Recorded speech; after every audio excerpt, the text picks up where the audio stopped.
काळ्या बाजारासाठी वापरण्यात येणारा गॅस सिलेंडरचा साठा मोठ्या प्रमाणात जप्त. युद्धाच्या पार्श्वभूमीवर घरगुती गॅसची टंचाई दाखवत मोठ्या प्रमाणावर काळा बाजार सुरू आहे. दिनांक 14 मार्च रोजी प्राप्त माहितीनुसार इमामपूर रोड शिवनेरी नगर येथे अजय घोडके हा त्याच्या घरात घरगुती गॅस आणि व्यावसायिक वापराच्या गॅस टाक्यांचा मोठ्या प्रमाणात साठा करून ठेवत असल्याचं समजलं.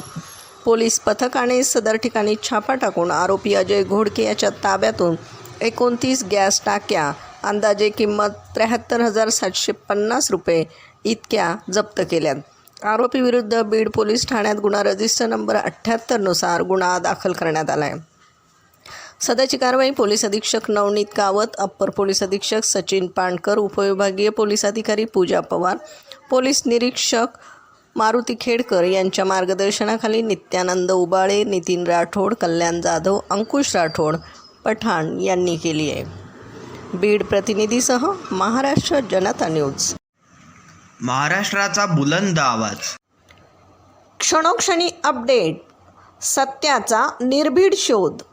राजकारण असो वा समाजकारण, शेती असो वा सामान्य माणसाचे प्रश्न, वा असो क्राईम रिपोर्ट, प्रत्येक बातमीचा अचूक वेध.